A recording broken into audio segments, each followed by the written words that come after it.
Welcome to Prashninchu TV channel.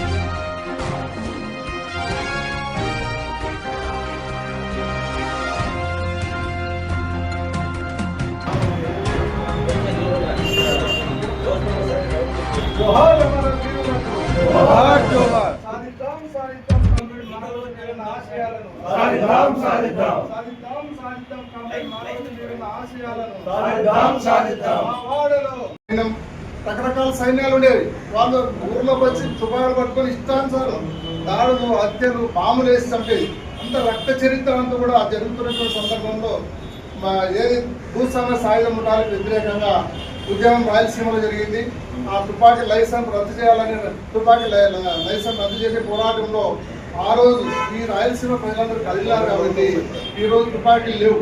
ఎవరు రాజకీయ నాయకులు ఫ్యాక్షనిజం కొద్దిగా తగ్గింది, చట్టబద్ధ ఫ్యాక్షనిజంగా ఇప్పుడు కొనసాగుతుంది.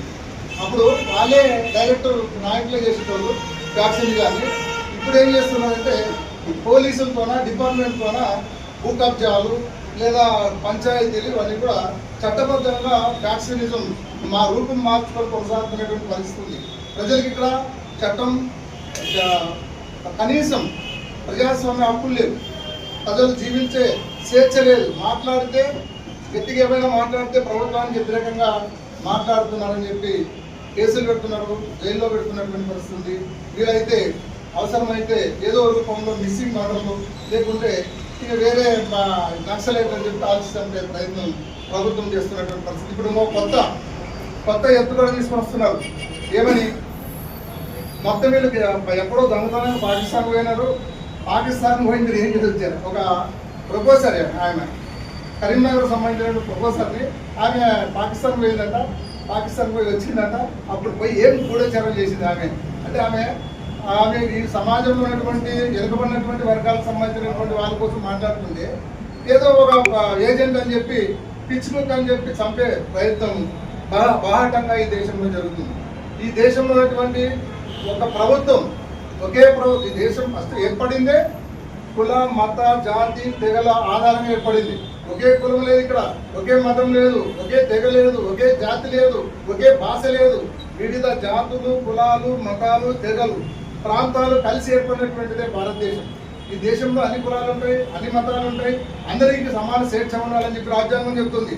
కానీ సింగిల్ ఒకే మతమే మనం పరిపాలించాలా, మా మతాన్ని కొనసాగించాలని చెప్పి ఒక పెద్ద కుట్ర ప్రజల మీద జరుగుతున్నటువంటి పరిస్థితి. కానీ అందరూ అన్నదమ్ముల్లో 77 సంవత్సరాలుగా కేంద్రంలో బ్రాహ్మణ, వైశ్య, క్షత్రియ, ప్రధానంగా బ్రాహ్మణ వైశ్యులదే బ్రాహ్మణ కులానికి సంబంధించినటువంటి వాళ్ళే కేంద్రాన్ని పరిపాలిస్తున్నారు.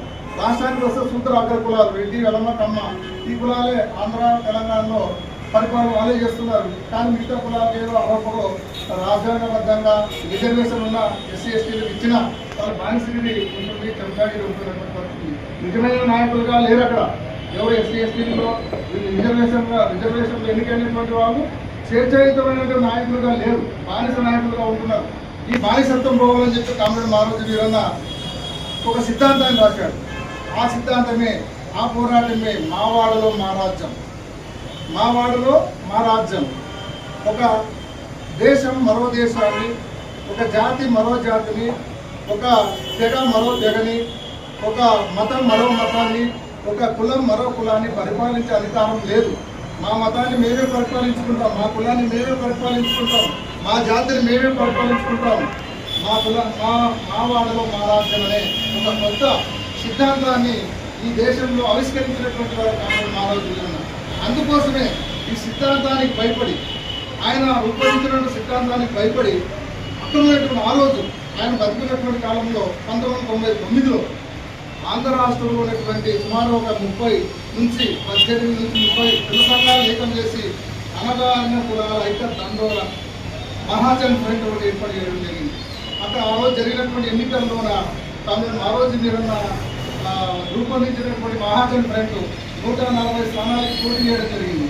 దీన్ని చూసినటువంటి ఆ రోజు ఉన్నటువంటి ముఖ్యమంత్రి చంద్రబాబు నాయుడు జడిసి ఉంటే అన్ని కులాలు ఏకమై వీళ్ళు రాజ్యంలోకి వస్తే మా రాజ్యం పోతాన్ని భయపడి ఆ రోజు హైదరాబాద్లో ఉన్నటువంటి కామ్రేడ్ మారోజు వీరన్నని తీసుకుపోయి పోలీసు వాళ్ళని ఉసుగోలికి తీసుకుపోయి కలిసి ఎన్కౌంటర్ చంపడం జరిగింది.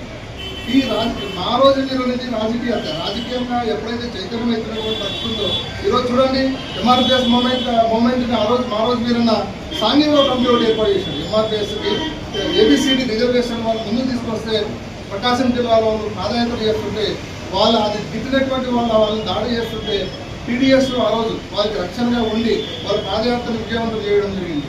తర్వాత మందాకృష్ణని అక్రమంగా చంద్రబాబు జైల్లో పెడితే ఆయనకి సహకరించి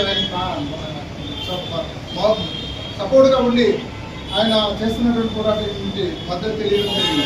ఆ విధంగా అనేక కులాలు మతాలు తెగలు పోరాటానికి మా రోజు వీళ్ళని కేంద్ర బిందువై కులవర్గ పోరాటాన్ని రూపొందించాడు, కులవర్గ సిద్ధాంతాన్ని రూపొందించాడు. మా వాడలో మా రాజ్యం అంటే ఒక ప్రత్యేక వాడల్ని ప్రత్యేక పంచాయతీలుగా గుర్తించాలి. 300 రోడ్ల నుంచి 500 రోడ్లు ఉన్న ప్రతి కులాన్ని ప్రత్యేక పంచాయతీగా గుర్తించాలని చెప్పి మా రోజు పిలుపుని కూడా చెప్పింది. ఆ పిలుపులో భాగంగా ఇప్పుడు ఎప్పుడైతే గూడాలు లంబాడి తాండలు ప్రత్యేక పంచాయతీలు అయ్యావో ఆ విధమైనటువంటి పంచాయతీలు రావాలా, వస్తే ప్రతి కులానికి ప్రతి మతానికి ప్రతి తెగకు అధికారంలో వాటా ఉంది. ఇప్పుడు 70 నుంచి 75% ప్రజలకి ఈ 77 ఏళ్ళలో స్వతంత్ర భారతదేశంలో అధికారంలో అడిగే పెట్టలేదు. ఒక వార్డు మెంబర్ కాలేటువంటి కులాలు ఉన్నాయి, పంచాయతీ సర్పంచ్ కాలేని కులాలు ఉన్నాయి, ఎమ్మెల్యే కాలేని కులాలు, ఎంపీ కాలేని కులాలు ఉన్నటువంటి పరిస్థితి ఉంది. ప్రజాస్వామ్యం అంటే అందరూ ప్రజల కోసం ప్రజలే ఎన్నుకోబడి పరిపాలించాలని చెప్తున్నటువంటి పరిస్థితి ఉంటే రాజ్యాంగం మరి ఇన్ని సంవత్సరాల నుంచి మొత్తం పరిపూర్ణంగా అధికారం అందించలేనటువంటి దౌర్భాగ్య పరిస్థితి ఈ దేశంలో ఎందుకుంది? దీన్ని మార్చాలనేదే కామ్రేడ్ మా రోజు వీరన్న రూపొందించినటువంటి మా వాడల మా రాజ్యం అనే కార్యక్రమాన్ని మనం ఈ సందర్భంగా మనం ప్రజల్లో తీసుకుపోయి ఈ విధమైనటువంటి సిద్ధాంతం ద్వారా మనకి ప్రజలకందరికీ అధికారాన్ని పంచే కార్యక్రమాన్ని మనం ముందు తీసుకోవాలని చెప్పి తెలియజేస్తూ ఈ అవకాశం ఇచ్చిన మీ అందరికీ ధన్యవాదాలు తెలియజేస్తూ ఈరోజు మా రోజు వీరన్న ఈరోజు 28 ఇక్కడ ఆందోళన జరుగుతుంది.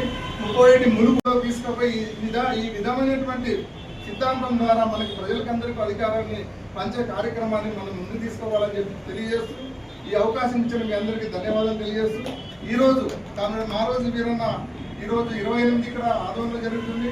37 ములుగు జిల్లా ఉమ్మడి వరంగల్ జిల్లా ములుగులో 31 తేదీ ఆసియాలోనే రెండో అతి పెద్ద స్థూపమైనటువంటి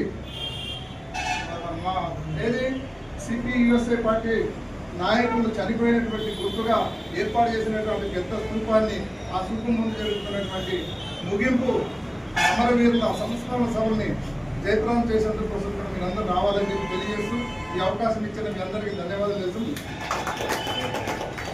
నా పేరు పగడాల కోదల్ల, సిపియుఎస్ఐ పార్టీ జాతీయ కార్యదర్శి, పార్టీ వ్యవస్థాపక కార్యదర్శి అయినటువంటి కామ్రేడ్ మారుతి వీరన్న 26వ వర్ధంతికి ఇచ్చేసిన వివిధ నాయకులందరికీ నా ఉద్యోగ వందనాలు తెలియజేసుకుంటున్నాను.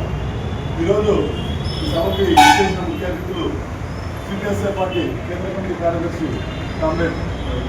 కార్యదర్శి కోరన్న గారిని మారుతి వీరన్న చిత్రపటానికి పూలమాల వేసి నివాళులు అర్పించాల్సిందిగా కోరుతున్నాను. జయప్రదం చేసిన ప్రతి ఒక్క నాయకులకు నమస్కారం తెలియజేస్తున్నాను.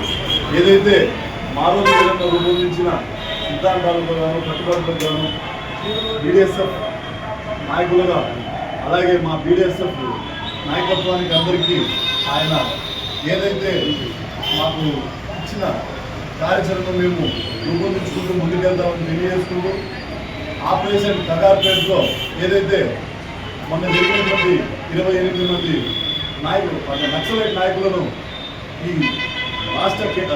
కేంద్ర రాష్ట్ర ప్రభుత్వాలు చాలా దారుణంగా వాళ్ళని చంపివేయడం జరిగింది.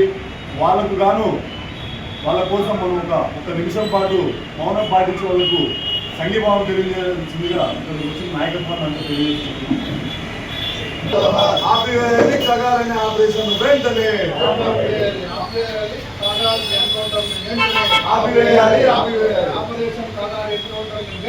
ఆపివేయాలి.